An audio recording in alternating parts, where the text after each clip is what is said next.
Hey, today we are going to begin a brand new message series entitled #Enough. Anxious for nothing. You may have thought it. You may have even verbalized it. You throw your hands up and you say, enough is enough. I can't take it anymore. You're heavy in spirit. Something heavy is weighing upon your heart and upon your mind. You're worried.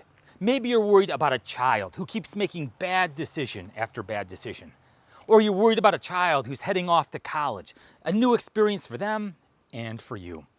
Or maybe you're struggling with health issues, whether it's for you or a loved one. You're burdened by finances. You don't know what to do with aging parents, or you're struggling in your career. Whatever it is, it weighs heavily upon you, and you are battling fear and anxiety. You feel like you're stressed out 110% of the time, and it feels like you're taking 3 steps forward and 4 steps back. You're constantly losing ground. Today, I want to look at the Apostle Paul. Remember him? That great missionary. Paul did 3 great missionary journeys around the Mediterranean basin. He planted churches, proclaimed the gospel wherever he went. Well, one of Paul's main goals was to get to Rome. He thought to himself, if I could share the gospel message with the emperor, with the Roman leaders, then the gospel would spread all throughout the Roman Empire. Well, Paul finally made it to Rome, not as a missionary, but as a prisoner. He was chained to a Roman guard 24 hours a day, 7 days a week. And if anybody had reason to be anxious, it was Paul. He had no idea in the world what was going to happen to him. He didn't know if he was going to be set free or if he was going to be executed. Well, Paul wrote a letter to the church in Philippi. It was a letter of encouragement, a letter of thankfulness. And one of the major themes was rejoice. Now, just to kind of give you a little bit of background, the church at Philippi, well, it was a Gentile church. Okay, Philippi is right along the Greek and Turkish border.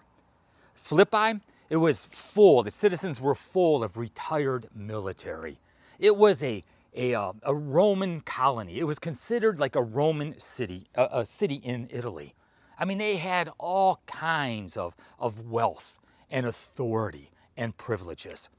Well, Paul entered into the city of Philippi. He entered into the European continent. His first European convert was a woman by the name of Lydia. And Paul writes them, and he challenges them to press on. He says to rejoice. He writes in this letter of encouragement. And listen what Paul says in Philippians chapter 4, beginning with the 4th verse. Rejoice in the Lord always. I will say it again, rejoice. Let your gentleness be evident to all. And this is my verse for today. The Lord is near. Do not be anxious about anything, but in every situation by prayer and petition, with thanksgiving, present your requests to God. And the peace of God, which transcends all understanding, will guard your hearts and your minds in Christ Jesus. I mean, the truth is, we're all there at times, aren't we? Where you just feel completely and totally overwhelmed. You feel like you're sinking, like you can't get your head above water. You're extremely busy with all of your commitments. You've got to be from here to there. You've got so many people to see, so many things to do, and so little time to do it in. You just walk around and you're completely stressed out. You feel like the walls are closing in on you. I mean, how can you not be anxious? Just take a look at some of the headlines from this past week. Israel strikes Qatar. Poland downs Russian drones in Polish airspace, NATO airspace. Nepal protests intensify. The French government collapses. Trump tariffs are going to the Supreme Court. Texas flooding continues, and Charlie Kirk assassinated. I mean, when you look at the headlines, how can you not be but anxious? And then make it personal. I mean, do you ever notice it's like people can criticize you and people can say negative things to you? And I oftentimes think of it like a kidney bean. A lot of those criticisms, they just kind of bounce off the tough skin of the back. But every now and then, one gets you in the soft spot, right? And it hurts. And it keeps you awake at night. And you can't turn it off, and it just makes you more and more upset. Or maybe you're going through a difficult season of life. I mean, whatever it is, you're thinking to yourself, I don't feel stressed. I shouldn't be stressed. I don't think I'm stressed. And it doesn't make any sense to you. But all of a sudden you hit the wall. You're overwhelmed. And Paul says to us, do not be anxious about anything. Now, I don't know about you, but when I read that, I'm like, really, Paul? I mean, come on. Is that even possible, not to be anxious about anything? You know, I just read an article that said Gen Z, those are people born in the mid 1990s to the early 2010s. Okay? Gen Z is the most stressed out generation ever. In a 2023 study, it revealed that 65% of Gen Z reported experiencing at least one mental health problem in the past 2 years. 98% of them are stressed out at work, close to burnout. 42% of Gen Zers rate their mental health as good. Okay, only 42%. The vast majority would say that their mental health is bad. I mean, they are the most stressed out generation ever. And I sit back and I think of Elijah. Elijah's a prophet in the Old Testament. I mean, like you, Elijah loved God, and yet he struggled with anxiety. Remember the story of Elijah? I'm just going to kind of give you a real quick synopsis, okay? King Ahab was the most evil king that Israel ever had. And he married a real sweetheart by the name of Jezebel. I mean, Jezebel made King Ahab look like Mother Teresa, right? I mean, this was an evil couple. Well, the Lord sent the prophet Elijah to King Ahab and told King Ahab, because of your sin, because of your worship of false gods, the gods of Baal, I'm going to send a drought. And this severe drought hit the nation of Israel. Elijah was on the run for 3 years during the span of this drought. While Elijah was on the run for his life, he's out in the wilderness, and God sends ravens with meat and bread to feed Elijah. Elijah experienced the miracles of God firsthand. At one point, the Lord sent Elijah to this widow in Zarephath. Okay, and he showed up and he asked for some food. And the widow said, we only have enough food, enough flour and enough oil for one more cake of bread. And then they were going to starve to death. And once again, the Lord performed a miracle. And that flour and oil never ran out. At one point, the widow's son became ill and actually died. Elijah threw himself on the boy. He prayed to the Lord, and the Lord raised the young man from the dead. Another point, Elijah stared down 850 false prophets of Baal and Asherah. One against 850. And then again, there was the story. There were 450 prophets of Baal. And remember, Elijah challenged them. He said, we're going to slaughter a bull. And we're going to put the bulls on altars. And we're going to pray to our God. And whichever God consumes the bull with fire, that is the true God. So the 450 prophets of Baal, they slaughtered their bull. They put it on their altar. And they started to pray to their God. And nothing happened. All morning long, they're marching around this slaughtered bull, praying, and nothing happens. Midday, Elijah starts to talk smack.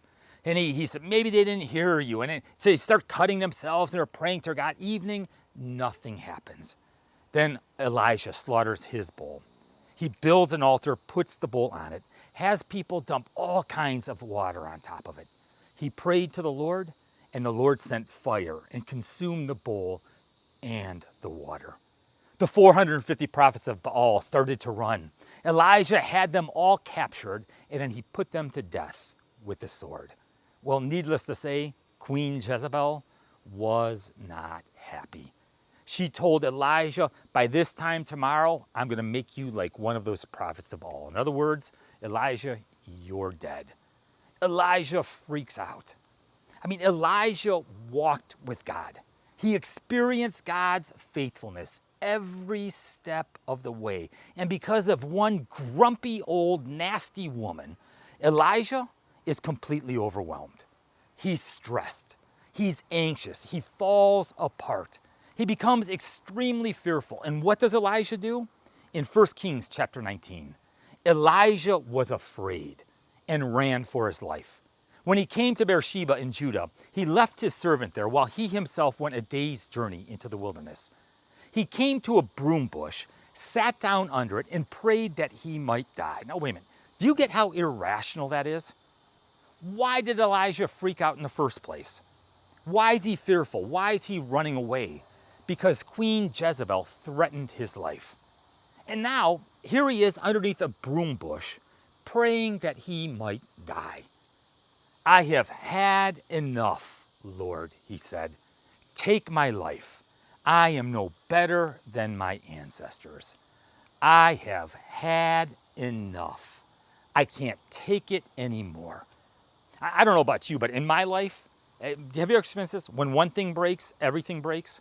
I mean, it's not just the dishwasher. It's the washing machine and your car. It's like if one thing breaks, everything breaks. Or maybe you look at your schedule and you are just so overwhelmed with all the deadlines and all the commitments you have. Or you're bumping heads with a significant other or a child. Or maybe, you know what? Maybe you've made dinner for the last 9,000 nights and no one ever said thank you. And here it is, just an ordinary night, 9,001, and you lose it. Enough is enough. I can't take it anymore. You know, there are 4 common mistakes that Elijah made that I think you and I so easily make as well. The first one is this. Elijah, he ran himself into the ground, didn't he? And we do the same thing. We run ourselves into the ground. Elijah started at Mount Carmel. He ran 50 miles, physically ran 50 miles to Jezreel. And then he ran another 115 miles to Beersheba, where he left his servant and went another day's journey into the wilderness. What was that, 4 marathons that he ran? 165 miles? I mean, he ran himself into the ground. And my friends, we do the same thing. We try to do it all. We want it all. And our priorities get so mixed up in life. We go way too hard, way too long, and ultimately, we crash and we burn. And the truth is that so often we are completely and totally oblivious to the fact that we are burning out. I mean, we are oblivious to the danger that is right behind us. Like Nancy Reagan, sometimes you just need to say no. You got to have that proper life balance. I've said it before, the people that we love the most are the ones we hurt the easiest because we take them for granted. So 1, we run ourselves into the ground. Secondly, I think when we become stressed out and overly anxious, we shut people out. We isolate ourselves. We think I can do it on my own. We try to be an island unto ourselves. I mean, that's exactly what Elijah did. He left his servant and then went another day's journey. We do the same thing. We just kind of push through, grin and bear it. We don't let anyone in. We put on that false facade and we just say, it's all good. I'm okay. When in reality, you're struggling on the inside. My friends, that is why it is so important for you to be involved in a Bible study or a life group where you're connected to other believers. We can be there to encourage each other, to pray for each other, to hold each other accountable, to rejoice when things are going well, and to mourn when things are not. We are better together. We need each other. Don't isolate yourself. Thirdly, we focus on the negative. I mean, once again, that's exactly what Elijah did. He said, I am no better than my ancestors. Now, do you know that research tells us that your imagination goes to the negative 97% of the time? You never imagine the positive. You always imagine the worst case scenario. 97% of the time, and then all of a sudden your attitude begins to spiral down. You start using language like always. I'm always going to be a loser. I'm always going to be struggling, or I'm never going to get back up on my feet. And we get this chronic negative thinking going on. Once again, that's exactly what Elijah did. And when we get that chronic negative thinking, man, it increases our stress and our anxiety. It increases depression. It increases your blood pressure and actually takes your physical health and degrades it. And finally, and I think this is probably the most important one, we forget God. We forget God. When you're faced and stressed out and you're faced with anxiety and difficult situations, so often we forget God. God was with Elijah every step of the way. And yet when Elijah he started staring down his problems while forgetting his God. I mean, his name alone should have been enough to remind him. Elijah in the Hebrew means my God is Yahweh. My God is Yahweh. His name alone should have reminded him of God's faithfulness. I sit back and I think, like my proper name is Paul. All right? God wanted a relationship with us, his creation, so much that God gave us his proper name. God the Father's proper name is Yahweh. And translated, that means I am. And what's amazing is this past, present, and future tense, all wrapped up in one. I always was, I am today, and I always will be. See, Elijah, he falls apart. And how does God respond? It's in 1 Kings chapter 19. The Lord said, "Go out and stand on the mountain in the presence of the Lord, for the Lord is about to pass by." Then a great and powerful wind came and tore the mountains apart and shattered the rocks before the Lord. But the Lord was not in the wind. After the wind, there was an earthquake, but the Lord was not in the earthquake. And after the earthquake came a fire, but the Lord was not in the fire. And after the fire came a gentle whisper. The earth shook. The wind howled. The fire consumed. Earth, wind, and fire. Just a shout out to all my funk fans out there. But God was not in the remarkable, was he? God was in the ordinary. Why was God in a gentle whisper? I sit back and I think the accuser, Satan, man, he shouts his accusations. He shouts his lies. He shouts his condemnations. And the world is an extremely noisy place. But God whispers. Why does God whisper?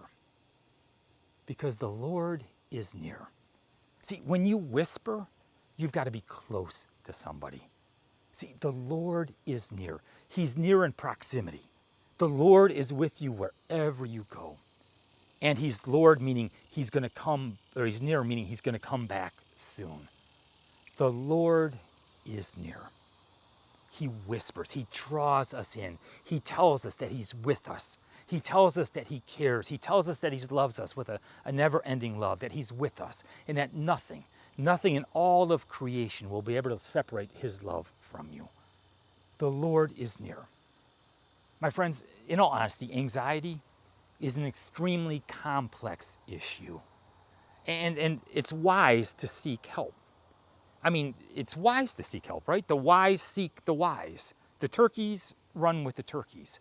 And there's all kinds of reasons for anxiety. It could be physiological, biological, psychological. It could be spiritual. It could be, dietary. Okay, we need to seek the help of the wise. But you know what? There's one thing that I think we don't do. And so often Christians forget this. We need to plug in to the power of prayer. We need to seek help, and you plug into the power of prayer. Paul tells us in everything, whether it weighs heavily upon your heart or whether you think it's so small that you shouldn't bother God with, in everything, by prayer and petition, with thanksgiving, present your requests to God, and the peace of God, which transcends all understanding, will guard your hearts and your minds in Christ Jesus. God is near. Just let's wrap this up real quick, okay? Remember, what was Elijah's greatest fear? That Jezebel was going to put him to death. Remember the story, the end of the story for Elijah? It was in 2 Kings chapter 2. Elijah and his protege, Elijah, were walking down by Jericho by the Jordan River. And the Lord sent a chariot of fire to separate the two, and Elijah was taken into heaven in a whirlwind. He never experienced death. That which he feared the most never happened to him. I guess you could say he was anxious for nothing. The truth is, sometimes what you fear, sometimes it does happen. But research tells us that 91% of the time, the things that you fear, the things that you are anxious about, never happen. 91% of the time, they never happen. 8% of the time, they're not as bad as you anticipated. And that's 99% of the time, which means 1% of the time, what you fear happens. And it could even be worse than you ever imagined. But my friends, in those instances, the goodness of God always carries us through. That's why the Apostle Paul, from prison, could boldly profess, "Rejoice in the Lord always. I will say it again, rejoice. Let your gentleness be evident to all, the Lord is near. Do not be anxious about anything, but in every situation, by prayer and petition, with thanksgiving, present your request to God, and the peace of God, which transcends all understanding, will guard your hearts and your minds in Christ Jesus." Emmanuel, God with us. The Lord is near. And so the next time that you say enough and you just want to throw your hands up and quit, remember, Jesus is enough. The God who gave his life for you, the God who loves you, the God who promises to be with you always till the very end of the age. Jesus is enough. Hey, you have a great day, and God bless.